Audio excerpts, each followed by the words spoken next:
For what purpose does the gentleman from Wisconsin seek recognition? Mr. Speaker, I move to suspend the rules and pass the bill S. 1134 to authorize the St. Croix River crossing project with appropriate mitigation measures to promote river values. The clerk will report the title of the bill. Senate 1134, an act to authorize the St. Croix River crossing project with appropriate mitigation measures to promote river values. Pursuant to the rule, the gentleman from Wisconsin, Mr. Petri, and the gentlewoman from Minnesota, Mrs. McCollum, each will control 20 minutes. The chair recognizes the gentleman from Wisconsin. Mr. Speaker, I ask unanimous consent that all members have 5 legislative days in which to revise and extend their remarks, include extraneous materials on the bill before us, S. 1134. Without objections. Mr. Speaker, I yield myself such time as I may consume. The gentleman is recognized.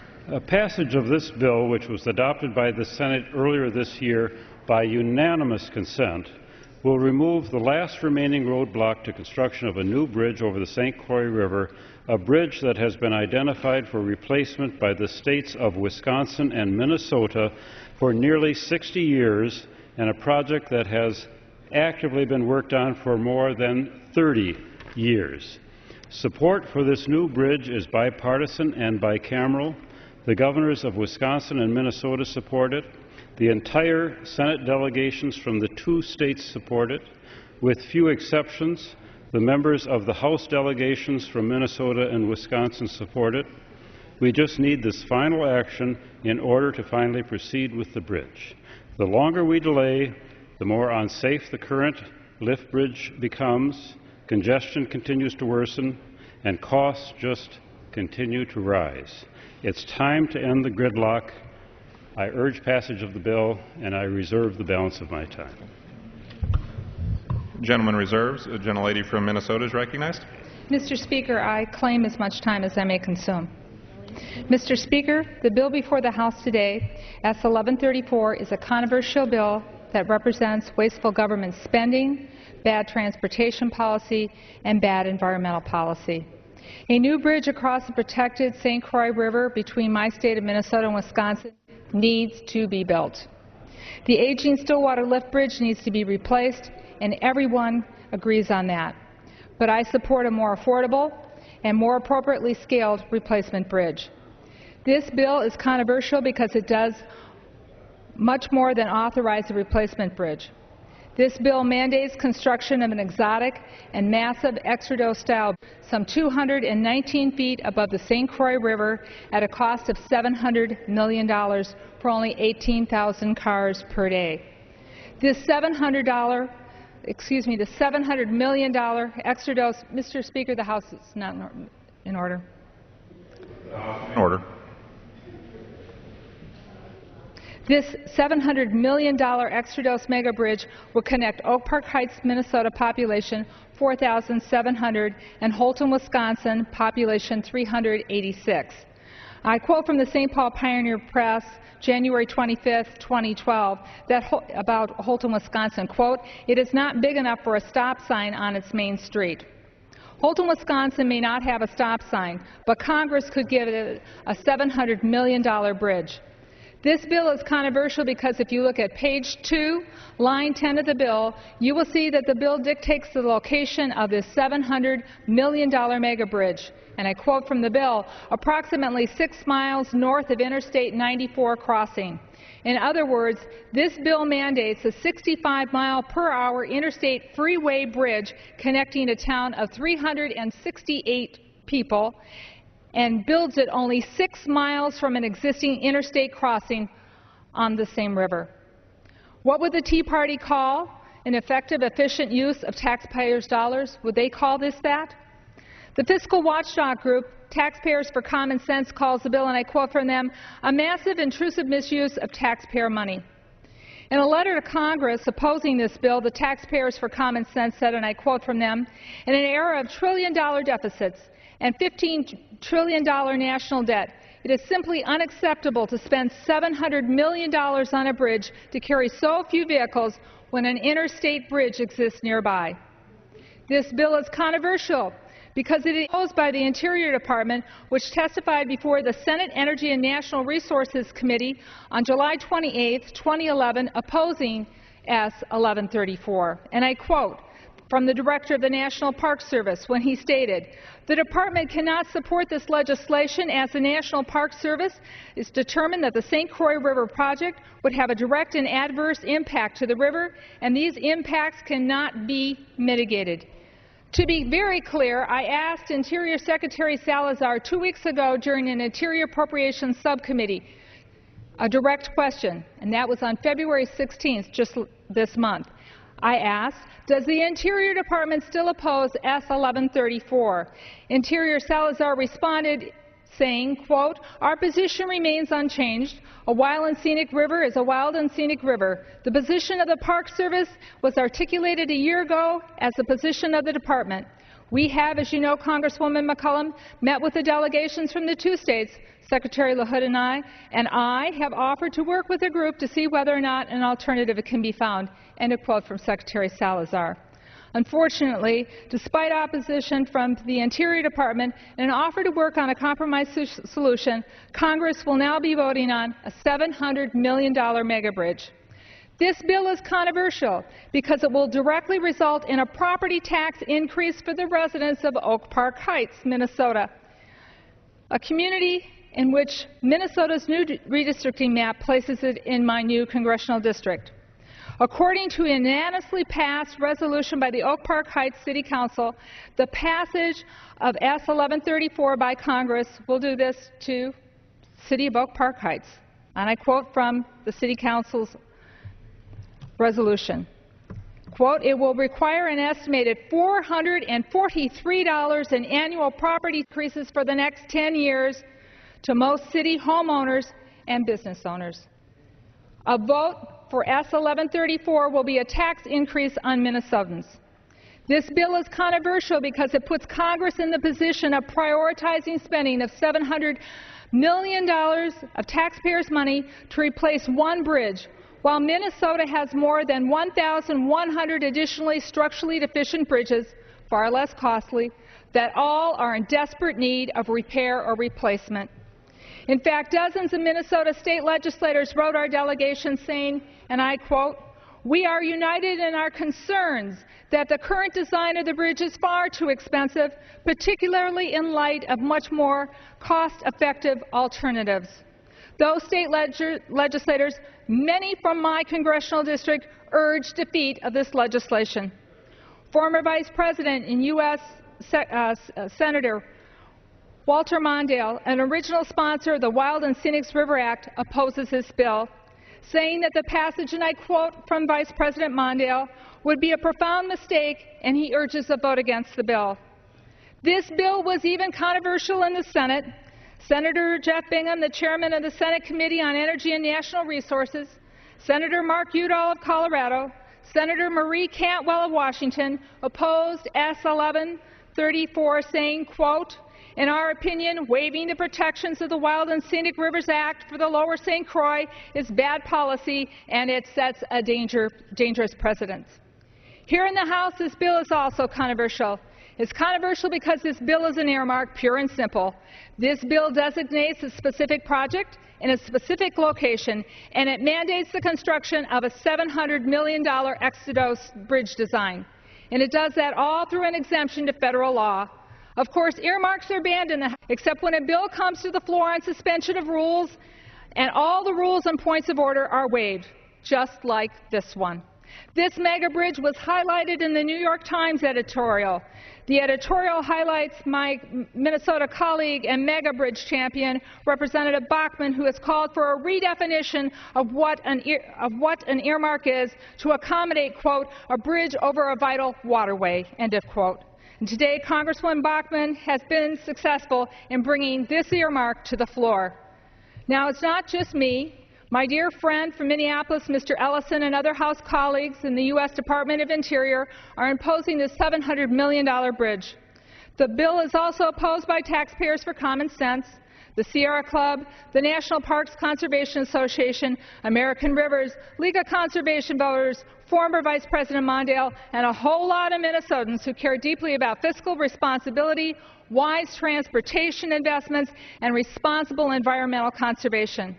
The question is, will the House give a rubber stamp to a $700 million mega bridge, or will this Congress reject this bad bill and direct Minnesota and Wisconsin to come up with a smarter plan that would save taxpayers hundreds of millions of dollars? Every Minnesotan and every Wisconsin member of this House supports a replacement bridge, none more than me. But I ask my colleagues to reject this fiscal irresponsible bill. Not $1 of Minnesota transportation funds will be lost.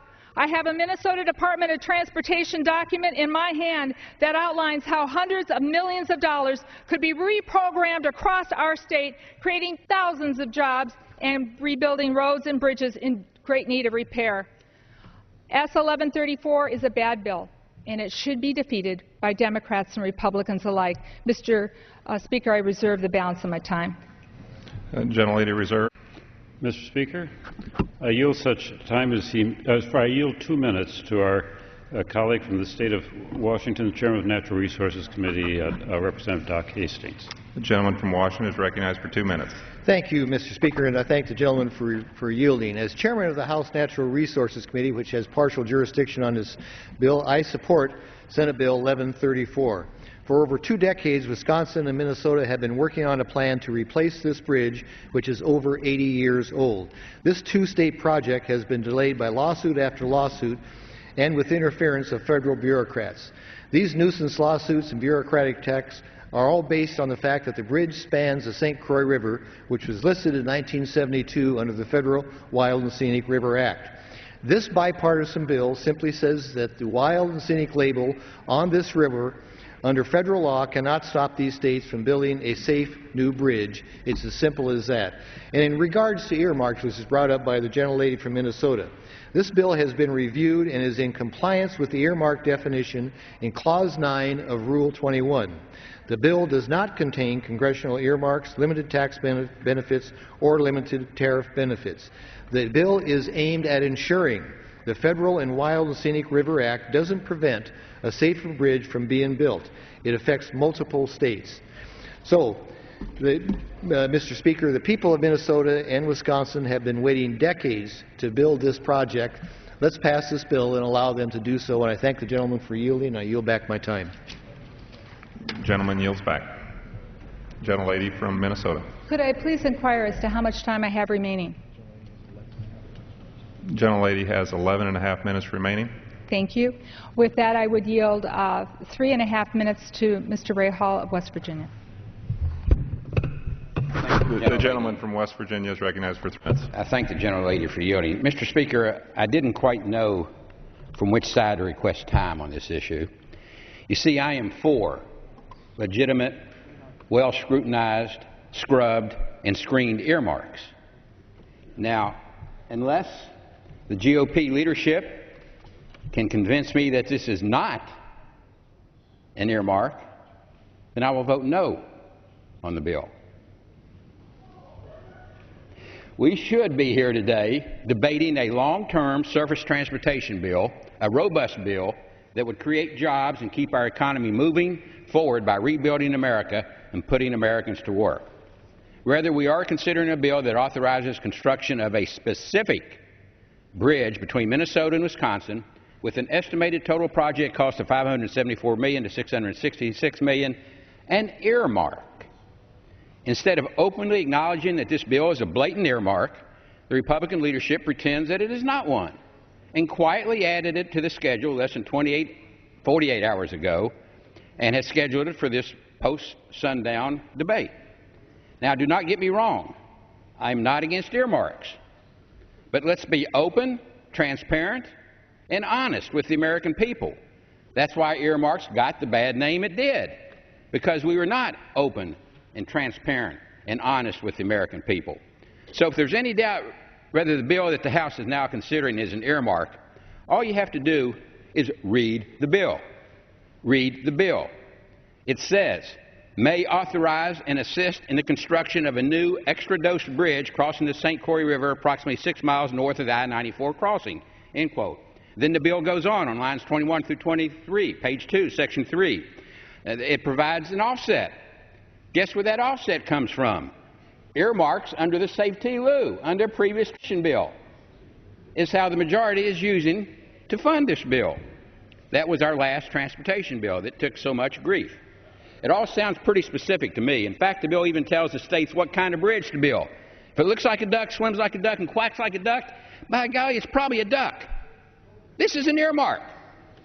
And I sincerely hope that some 90 new members on the majority side are learning just what an earmark is. Now, I recognize the need for this new bridge crossing St. Croix to replace the deficient 80-year-old Stillwater lift bridge, but I also recognize the need to move similar transportation projects across this great country, including my own home state of West Virginia. What we ought to be doing is passing a long-term, robust surface transportation bill so we can address the backlog of deficient bridges, roads, and transit systems in every state across the nation. Instead, we're voting on one earmark, and we are doing nothing today to strengthen our nation's economic competitiveness and quality of life. Nothing to alleviate the congestion that continues to cripple the economy in California. Nothing to fix the bridges that are in disrepair in my home state. Nothing to solve the fact that trains are traveling on outdated tracks across this country. Nothing to address the commerce that is being trapped on turnpikes because these arteries of commerce are being choked by a transportation system ill-fit for the country that is leading the global economy.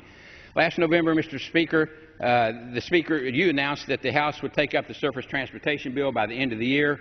We all know what has subsequently transpired, that the Transportation Infrastructure Committee produces a bill which slashes $15.8 billion in highway funding to the states, destroying 550,000 American family wage jobs. The bill then proceeded to the Rules Committee, where it was divided up into I don't know how many different pieces because there weren't votes to pass the whole package, and who knows what kind of mishmash we got that time. I'm still trying to figure it out, and who knows what type of mishmash we'll get the next time before we finally, if we are going to pass a transportation bill, Americans to work, gets our economy moving, and helps long-term deficit reduction. The gentleman's time has expired. Yes. The gentleman's time has expired. I'm not on my time now. I'm reclaiming my time. He has used it, and I'm not yielding on our time. Gentlelady reserves. Gentleman from Wisconsin is I recognized. yield the gentleman from Washington 30 seconds.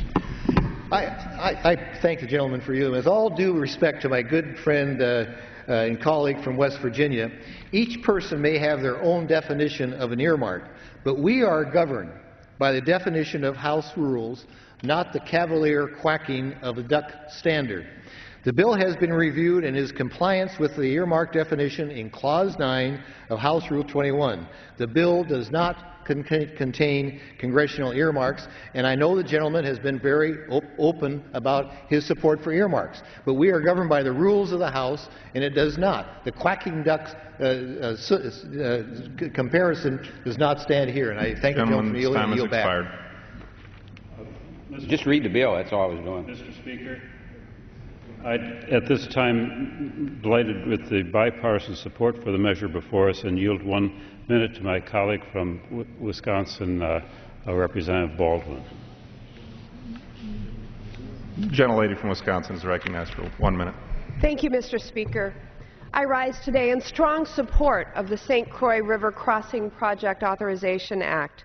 This past November, I had the chance to visit the existing 81-year-old Stillwater Bridge, and I met with local community leaders on the issue. After seeing this bridge for myself and listening carefully to arguments on all sides, I am convinced that this legislation is necessary, reasonable, and time-sensitive. The project will support thousands of construction jobs in both Wisconsin and Minnesota. In addition, the new bridge will help shorten travel times, reduce traffic congestion, and most important, improve safety. Perhaps it'll even save some lives. The stories I've heard from Wisconsinites who use this bridge every day are truly startling. I've heard from some folks who literally fear for their safety and are afraid something similar to the I-35 bridge collapse could happen to them. I've heard from others about the long delays and frequent spring closures of the bridge. This is the reality on the ground, and it is woefully unacceptable. We have the power to change this. I urge my colleagues to vote yes and support this bipartisan legislation. I yield back the remainder of my time. The gentlelady's time has expired.